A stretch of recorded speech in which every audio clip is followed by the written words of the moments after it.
mga kapasyal, welcome back to our channel, Mar Opiasa Vlogs. Ayan. So, likewise, doon sa mga tropa pips natin na nandyan lahat, kumusta kayong lahat dyan guys? At sana nasa mabuti kayong kalagayan. At ako naman ay ayos lang din naman. And as usual, dito naman tayo sa kahabaan ng walang katapusang kalsada. Mamamasyala naman tayo guys. And today ay papunta tayo sa may area ng Santa Rita. Ayan, may parang tayong papasyalan na tropa doon guys. Papasyalan natin yung kanyang farm doon. Ayan. So in-invite niya akong pumasyal doon sa lugar niya. Silipin natin, sabi niya baka pwede mo i-content. Ayan, mamaya alamin natin kung ano nandoon sa kanya sa lugar na yon, sa Santa Rita, sa particular guys doon sa may San Basilio, sa barangay San Basilio, Santa Rita sa dito sa ewan ko kung sakop pa ng Pampanga yan o Florida Blanca na. Alright, so abangan guys, abangan. So kasalukuyan nandito tayo sa may boundary nitong Pampang Road. Ayan, at ditong Friendship Highway, dito sa may intersection, dito sa may McDonald's. Kung ikaw ay pupunta ng kanan, gagawin ka ng kanan, papunta ka ng Friendship o Korean Towns. At kung ikaw may kakaliwa, pwede kang makarating sa area ng Porac hanggang, or pwede kang dumiretso hanggang doon sa may San Fernando areas. Alright, so pansamantala ay naipit tayo dito sa stoplight, kaya antay-antay lang tayo.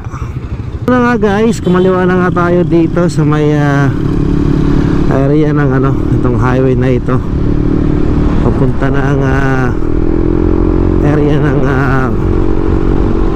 Manibaog. Hanggang doon sa by the way guys, sisilipin din natin guys kung ano na yung kasalukuyang sitwasyon doon sa ginagawang flyover doon sa may area ng Manibaog. Ayan, doon mismo sa may intersections papasok ng Porac, Pampanga. Ayan. Tapos yung parang tatawid hanggang doon sa kabilang kalsada, papunta naman doon sa may palabas ng San Fernando. Alright, so silipin natin guys kung ano yung kasalukuyan niyang kalagayan. Not sure guys, kasi medyo may katagalan na rin the last time na nandito tayo. So silipin natin. So ayan, sa unahan natin guys ay mayroon tayong nakikitang struktura guys. At sa palagay ko ay hanggang sa ngayon na hindi pa rin natatapos itong flyover na ito. Since last year pa ito guys actually. Ewan ko kung ano yung nangyayari dito. At hanggang sa ngayon ay hindi pa rin ito, kasi dati medyo naantala yung pag ito, matagal din natin ito, kaya ewan ko. Ayan, so kasalukuyan ay patuloy itong ginagawa. Ayan, nasa dito na sila sa portion na ito. Ayan guys, ayan. Ayan doon, yung pagtawid doon guys, papunta ng San Fernando. Ayan, so bababa dito. Ayan, yung tulay na yan, flyover na yan. So kasalukuyan ito yung sitwasyon niya guys. Patuloy pa rin yung paggagawa na itong flyover dito. Alright,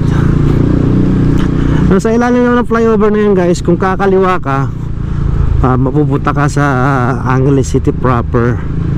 Ayan, kakaliwa ka dyan. At in our case guys, ayan, ito yung kasalukuyang sitwasyon dito guys.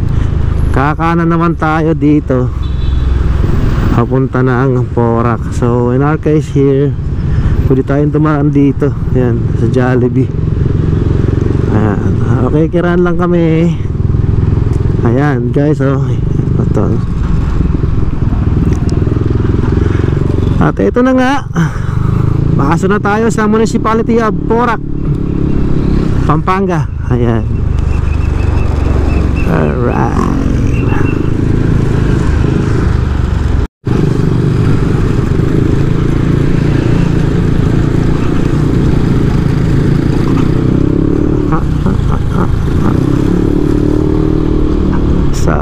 Ayan, the last time na dumaan ako dito guys, if I am not mistaken, araw ng Pasko. Ayan, nag-ride tayo dito guys sa mismong araw ng Pasko. Was it Christmas Day or New Year's Day? Ayan, sana hindi ako mali. Ayan, so dito ito yan na yung papunta doon sa Porac. Sa medyo sa ganitong mga oras medyo rush hour na ito kasi magtatanghalian na, kaya medyo matraffic. Alright, so dito na tayo sa may area na Paralaya, Manibaog. Ayan, so dire-diretso pa tayo doon guys. So going to Santa Rita guys, doon tayo gadaan sa may intersections. Tatry nating dumaan doon sa may dike, yung ginawang bagong dike doon, nadadaanan yung San Basilio.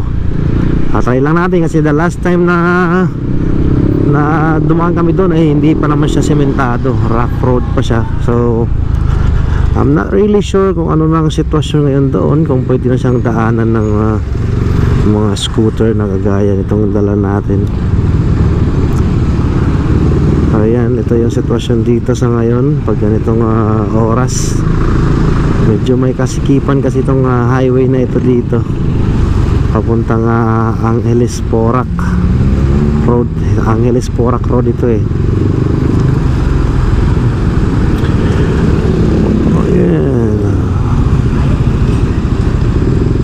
So mayroong ginagawang kalsada na naman. So ayun ang dahilan ng traffic dito. So ngayon gumagawa sila ng parang wing para mas lumuwag pa itong kalsada na ito dito. Ayan kaya medyo bumagal bigla.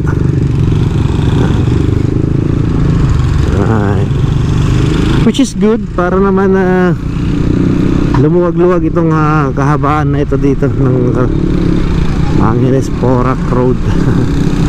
Kaya lang ang problema lang minsan guys, pag nakagawa na yung kalsada na yan, ginagawa namang parking lot.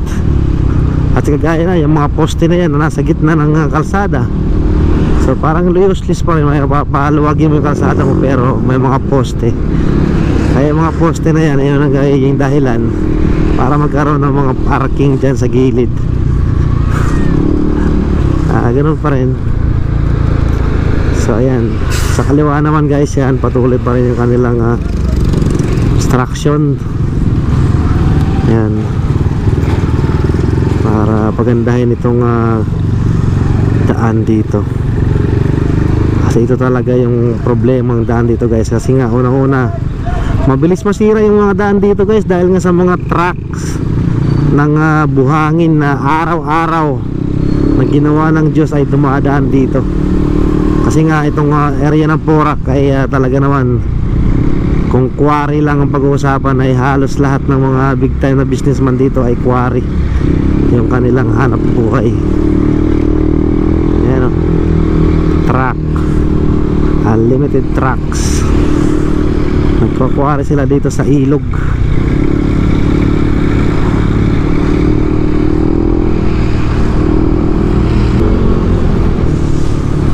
So tuloy-tuloy tayo. At eto na nga, tatawid na tayo dito sa tulay ng Porac. Ayan, ito yung sinasabi ko sa inyo guys na ilog. Ayan, hindi ko lang sure kung kasama pa to sa Uwak River. Ayan, Sapang Uwak. Ito yung tulay ng Porac. Yung nasa kalabilaan yan guys, yung mga quarry na ginagawa. Ayan, mauupos na yung mga buhangin dyan. Siyempre yung mga buhangin na yan dyan ay talagang naitambak din nung pumutok yung bulkan Pinatubo. Ayan, dyan. Kaya maraming buhangin dyan. And as a matter of fact guys, mayroong factory ng semento dito. Ayan. Kaya Kaya mabenta rin sa lugar na to, sa Porac, yung mga hollow blocks maker. Ayan, dito sa Porac marami yan. Alright, let's go.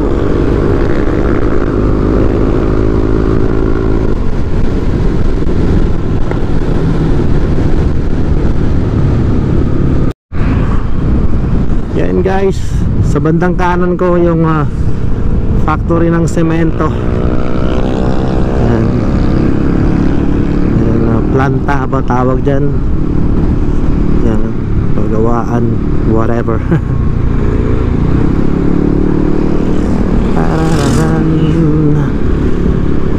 Daan-daan lang tayo, chill ride lang tayo.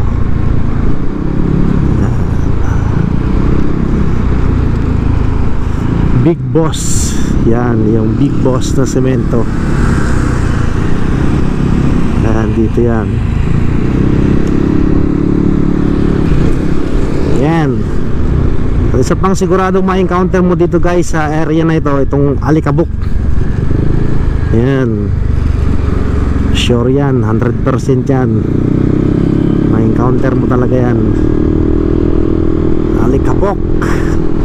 Kaya kabilaan yung mga hollow blocks. Paggawa ng hollow blocks dito guys, marami yan dito sa Porac area dahil nga sa sagana sa buhangin at semento. So nandito na tayo guys. Tatanong-tanong tayo kung pwede lang daanan to. Ito yung sinasabi kong dike dito sa kaliwa.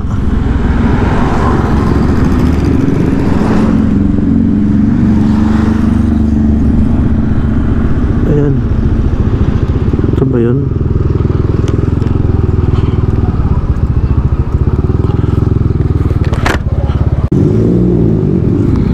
So hindi pa dun.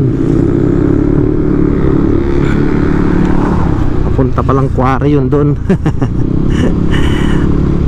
Right, so dito tayo. Tanong-tanong ulit tayo dito guys.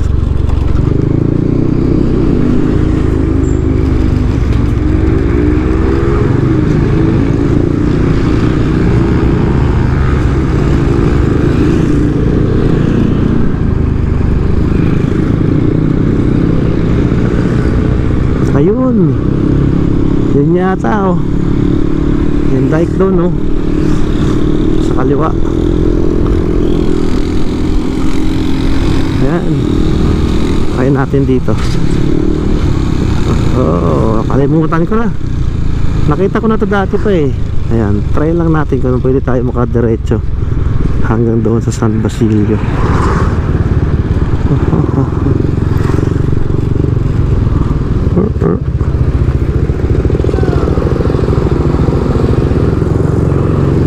Right. Sige, ayan. Sinesemento na. Alright, ayan. Dito. So ito guys, malaking bagay din itong ginagawa nilang kalsada dito. Shortcut kasi usually kung pupunta ka doon sa San Basilio, dadaan ka doon sa Barangay Santol, doon sa baba. Tapos pupunta ka doon, papunta ng Santa Rita, doon sa may Eco Park. Totoo lang, this is my first time na dadaan dito. Kaya hindi pa ako kabisado sa lugar na ito, sa area na ito. Ayan. Pero malamang, sa malamang ay okay na to. Wow, talaga naman maluwag na maluwag yung daan. Alright.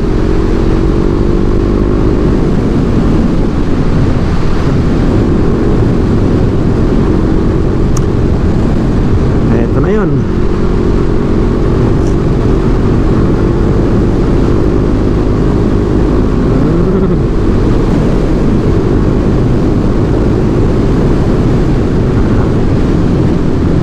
Dahan ka rin dito minsan, ingat-ingat kasi baka bigla kang mapunta sa kanan oh. Kita mo yung mga naka-hostle na yan, mga bakal.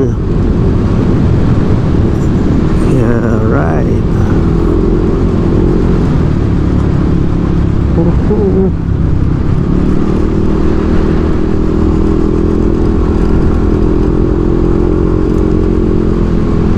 Okay, so ito yung daan papunta doon.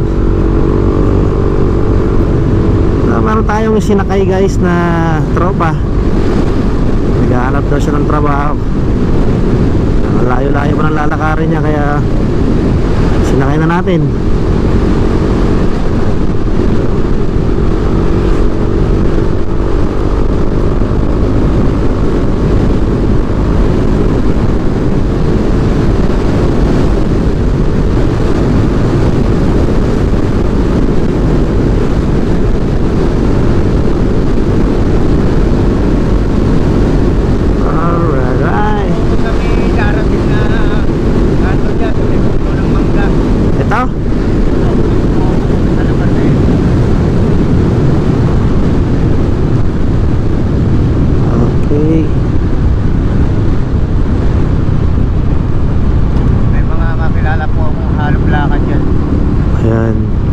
Dito. Dito? Dito kuya? Apo. Okay. Salamat po. Okay, sige. Ingat.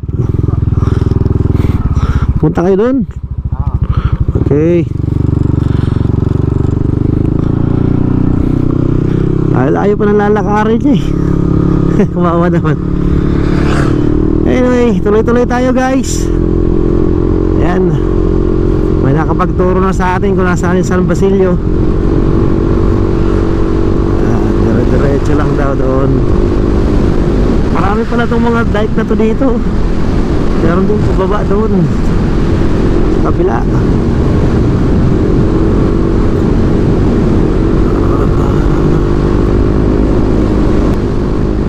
Medyo mainit na guys kasi mangyari ay tanghaling tapat itong biyahe natin.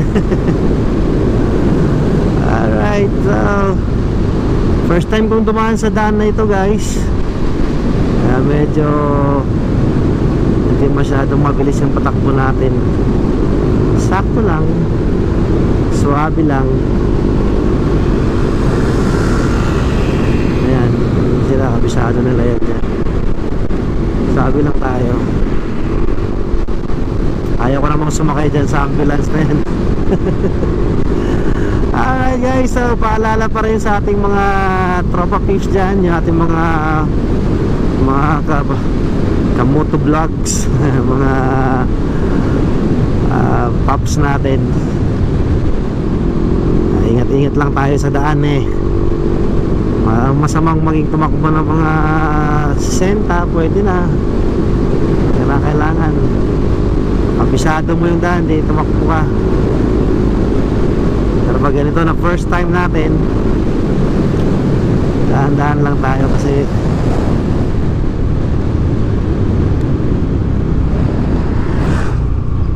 soup vlog.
Baka naman sumobra ako.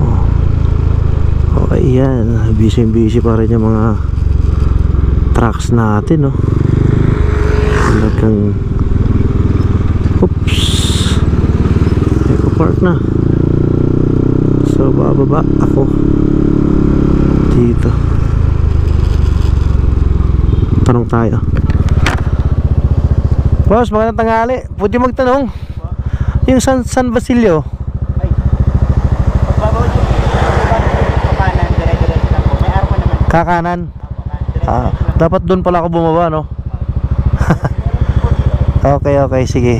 Thank you. So ayan guys, yung Eco Park San Isidro na pala ito dito. But anyway, malapit lang naman yon. Balikan na lang natin. Parang doon yata yun, doon sa may daan na pakanan kanina. Alright, so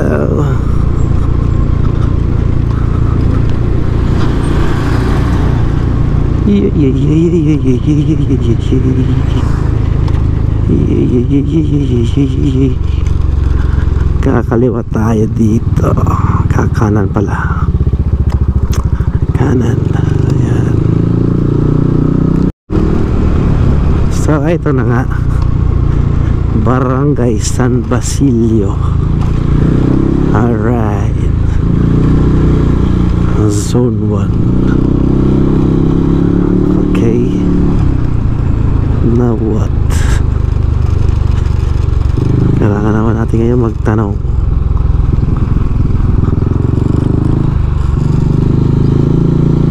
Basilio. So dito na tayo sa lugar ng ating tropa peeps, si Engineer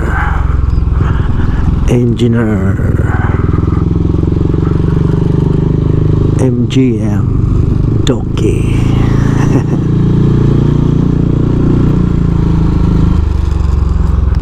Alright,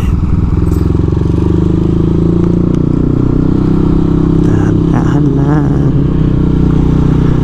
So may message lang natin si aring Jim. San Basilio.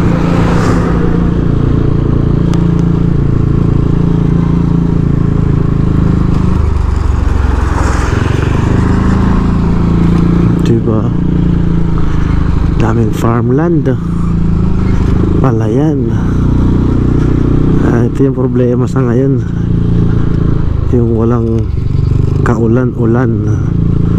Ilang buwan na walang ulan. Hanap tayo na masisilungan, maghanap tayo na mapagpaparkingan.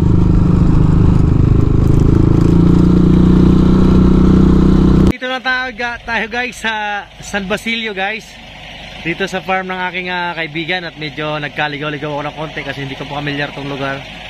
But anyway, nandito na tayo at papasyalan na natin yung kanyang farm. Yan. Ito parang farm, hindi yung typical na farm na nando sa bundok. Ito yung parang nandito yung mga kung saan nangingitlog yung mga manok, yung mga broodcock nandito, kung saan nilalagay yung mga sisiw, yung mga itlog pa lang na kailangan ipisya. Dito na nilalagay dyan. So, puntahan natin doon. Alright. So, dito yan. Alright. So, ito yan guys. Yan.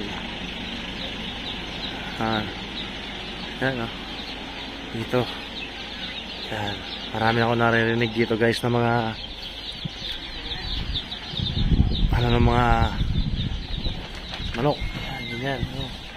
Marami mga manok dyan. Doon.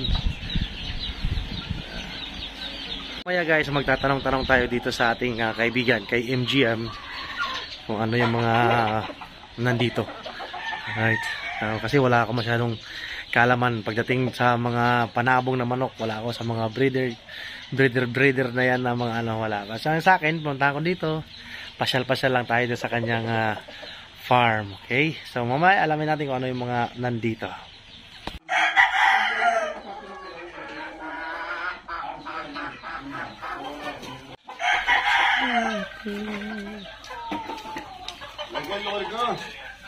Bato matagpijim. Ali ka rin. Kita. Oh, paano mo kaya na? Ito. Wala po. Karin, kitang kahit yung kitang PVC pa rin. May PVC pa ka ba? Yun. Ang katalang ba? Oh. Ano ito? Nabo mo ng diretsyo. Dahil nabo.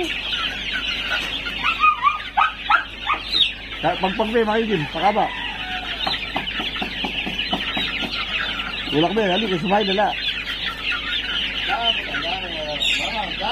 Ito yun naman. Ito naman din, eh? Mga ilang buwan na ito mga to? Ano pala yun pare, mga 2 months pa lang.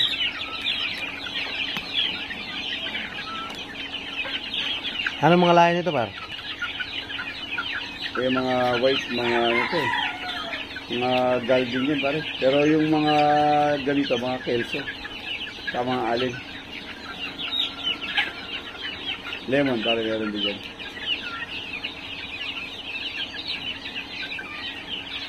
Ito na guys, yung mga itlog.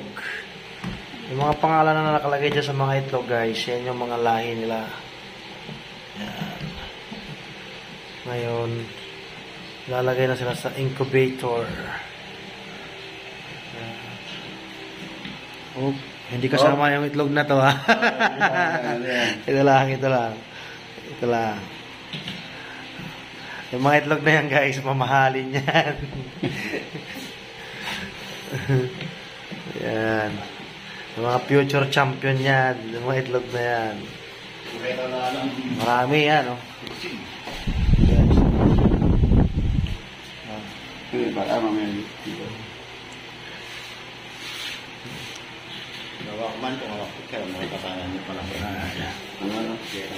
Hindi mo mga notebook na yan, nandiyan yung record ko, yung mga napisa eh.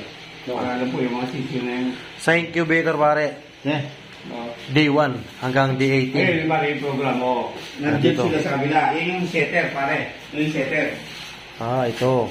Oh, yung hatcher, yung isa ito. Ito yung sitter. Ito yung Day 1 to 18, pare. day 1 to day 18. Dito nilalagay yung mga itlog na yan. Tapos, pag lumampas na sila 18, dito na sa 19. Dito na yung hatcher.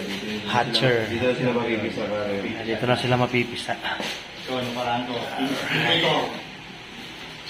Maglilipat tayo yung survey. Kunting kaalaman lang to para sa mga Payang survey, may mga bagong planong magsasabaw. sumabak sa pagiging breeder. Yan. Magkano lang naman ang puhulan eh, kaya-kaya. Kalating million lang. Uwit ko lang. Yeah. Kalating million lang. Saka, tsaga-tsaga. Talaga. Kailangan ano ka talaga, dedicated ka dito sa ganito. Ay, yung manot ng mayaman na mama. Para maglalaya ako ng ano. Para masustentuhan yung ibig nyo. Oo. Sustintuhan. Alright. Right. Ano pare, ibig sabihin ditong LGY? LGY. Lemon Yellow Legitas siya pare. Ano lang namin yan, sarili pangalan lang. Yan. Tanda lang. Para lang na. Yung L, sigurado ko sa L, lemon to. Oo, pare. Yung EBB. Black yan, di ba? Black. DRN. Dami mga code. Iba't ibang itlog. Ayan. Record din yan eh. At syempre pa kailangan monitored guys yung kanilang araw. Kung kailan sila nilagay sa incubator. Gaya ng mga to. Kung kailan sila i-remove sa hatcher yan. Ayan. February 24. Dito naman, February 29. Dito naman, February 15. Yung gano'n. Kailangan nakamonitor yan para hindi susobra, hindi kukulang. Ano kainit, kainit para yung ano dyan, temperatura dapat? Temperature 37. Oo, pare, ito 37. Tapos yung humidity, yan pare 55. Yan, yung humidity guys, dapat ganyan, nakaset sa ganyan. Tapos yung egg turning times. Ano, yan. Kasi, di ba pare, kaya nilalagay dito sa incubator para yung manok, Oo, pare, ano yung... para mangitlog pa siya ulit.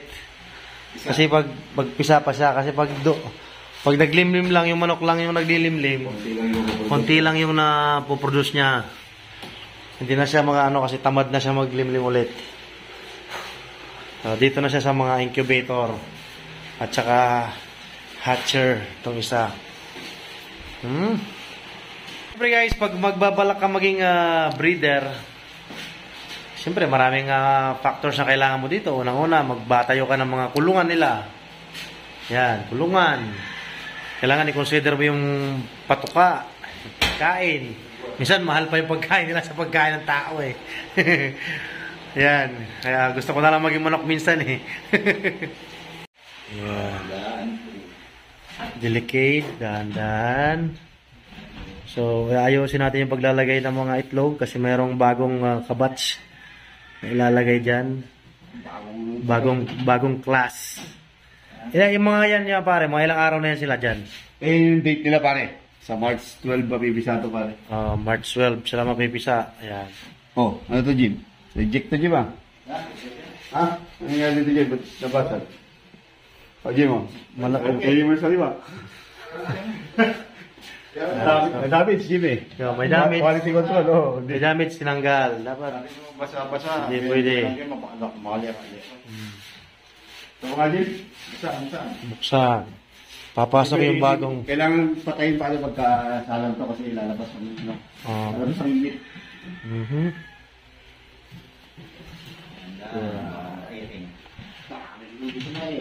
Puno. Para hindi masyadong marami sila, mga 499 lang. Kakayanin, okay. Pare. Kakayanin, 499 lang.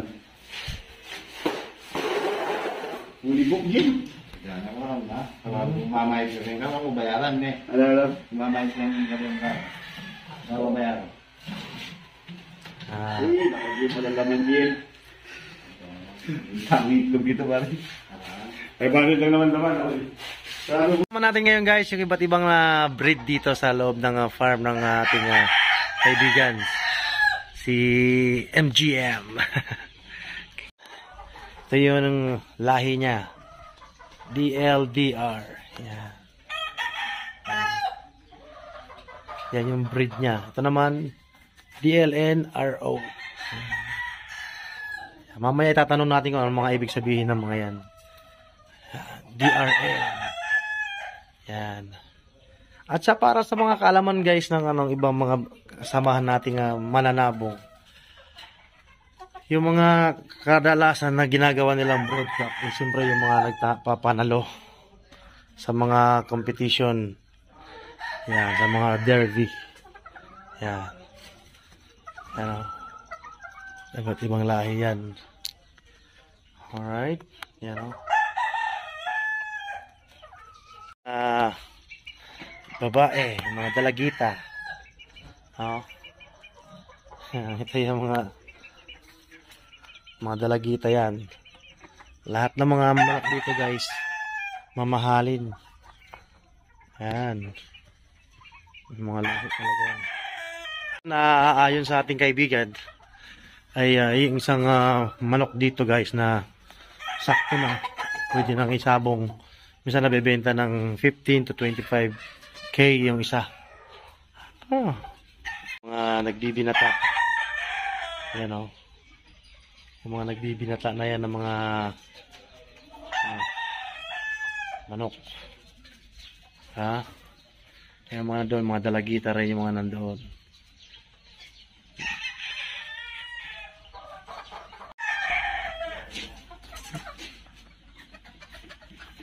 Lahi. Yan. Ibang lahi. Yan.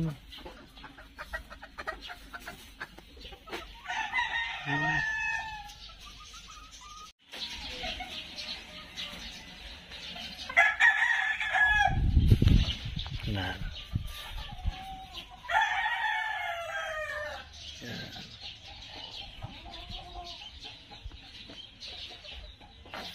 White. Yung mga white. Ito white tin. Yan o.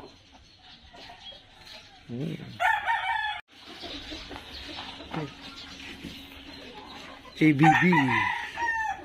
Yung mga babae niya, mga itim. Black. Ito. Lemon Legend.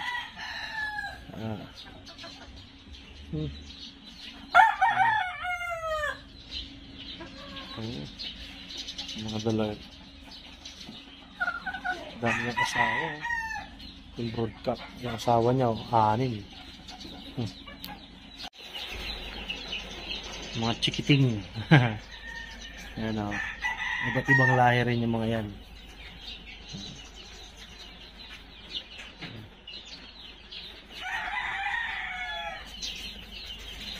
Meron din dito guys. Yan o. Daming manok dito. Yan. Ito guys yung farm dito. Farm ng ating kaibigan dito sa pinuntahan natin. Dito sa Santa Rita. Yan.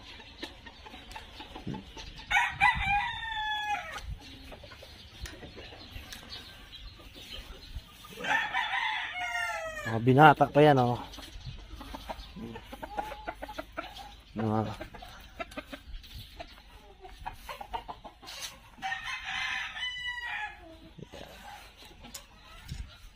Sa kagaya kung walang masyadong kalaman sa mga manok, hanggang tingin-tingin lang ako. Tayo dito sa incubator. So, nailagay na lahat guys yung mga bagong itlog. Ayan. 18 days sila dito. Ayan. Tapos dito sila, lilipat sila pag i-hatch na sila. N2A, tas ito N2B. Ano ibig sabihin yan? National pare. National... National board na tawag ko. March 27 sila mabibisa. Ito March 15 pare. Oh. Kasabay sila oh. Ito pare, second batch yan. Pero marami kasi ano sa yan eh. Wala mo ng 500 di ba? Yung nandun, mga sisiyo na mga siguro 300 pare. Kaya nila sa 300 pare. Dami. Cheers!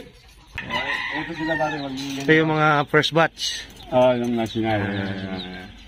National. Oh, wow. Dami sila oh. Ito pa guys oh. Yung mga future champion yan. Lain puti yung puti pare. Mga puti yan, yung mga parang yellow. Oo, tama. Yung year. Pero, yun, marami rin nasa loob pare. Hindi, meron pa doon. Para. So, yan na nga. Alis na kami dito sa farm ng aking tropa pips. Si MGM. Ayan o. Yan.